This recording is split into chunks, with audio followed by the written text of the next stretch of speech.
Olá, pessoal. Meu nome é Thaís, professora de Sociologia e Filosofia, Sistema SEB. Vamos para mais uma questão do simulado aberto, o quinto simulado, questão de número 50. Ao invalidar a metafísica como ciência, Kant derruba o fundamento tradicional da ética. Olha, atentai bem para essa questão, está falando sobre Kant, sobre metafísica.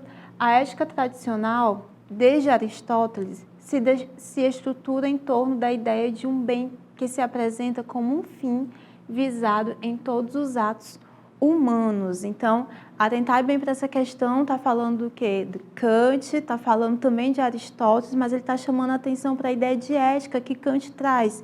Então, toda vez que a gente pensar na ideia de ética que Kant coloca, promove, analisa, tem que fazer uma relação com o que Aristóteles trouxe. Então, Kant meio que vai discutir o que Aristóteles estava falando sobre ética num sentido de bem-estar envolvendo o indivíduo, e o Kant vai falar da ética envolvendo uma questão mais racional, mas a ideia do coletivo, ok? Vamos ver o que a questão está pedindo.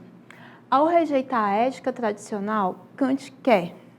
Então, quando se fala dessa questão de rejeitar a ética tradicional, tem que pensar realmente que Kant está, digamos assim, rompendo com as ideias da ética promovida por Aristóteles. Então, o que ele está querendo? O que ele está sugerindo? O que as alternativas estão dizendo? Vamos lá, vamos começar da letra E.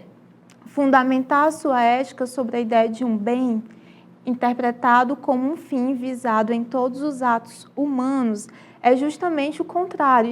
Essa percepção aqui é uma percepção de Aristóteles, é o que ele coloca, a ética sobre a ideia de um bem. Então, não é isso que Kant observa. Letra D. Apresentar uma concepção objetiva de felicidade enquanto a realização do bem-estar individual. Não, né? Kant está falando do bem-estar coletivo. Tanto é que ele coloca, se você for pensar em fazer alguma coisa, a pergunta que você deve colocar é: isso vai fazer bem para a sociedade, para o coletivo, para os outros? Sim, sim, é ética. Se não, é antiético. Então, Kant está pensando no bem coletivo, está pensando nessa proposta racional. Letra C. Asseverar as leis morais indulgentes que se adaptariam às normais fraquezas humanas. Também não, né? Kant não tem essa proposta de trabalhar essa questão das leis morais indulgentes, ainda mais falando trabalhando para assegurar, para adaptar às fraquezas humanas. Isso também não é a proposta de Kant. Letra B, rejeitar o conceito clássico de eudaimonia, porque coincide com a autorrealização do homem. Quando Kant busca falar sobre o conceito de ética, ele está falando do processo de razão, de racionalização, ele está rompendo, como o texto lá do enunciado coloca, com a metafísica. Então, ele quer algo mais universal, mais objetivo. Então, não seria essa ideia de conceito clássico de eudaimonia, porque o conceito de eudaimonia, ele trabalha a questão da felicidade plena.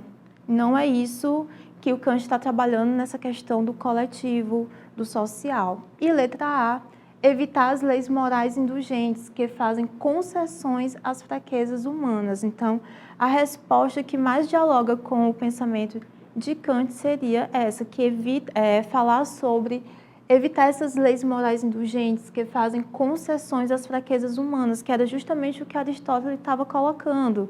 Então, Kant faz, inclusive, uma discussão em que a ética para Aristóteles não é a mesma coisa se a gente mudar personagens de uma determinada classe social para outra, porque o princípio ético para uma pessoa, por exemplo, no período medieval, que tem mais posses, é diferente para uma pessoa que não tem posses. Então, a questão da ética para Kant, ela tem que ser universal, tem que buscar essa universalidade e ser objetiva. Então, fica aí a dica. Letra A é a letra correta.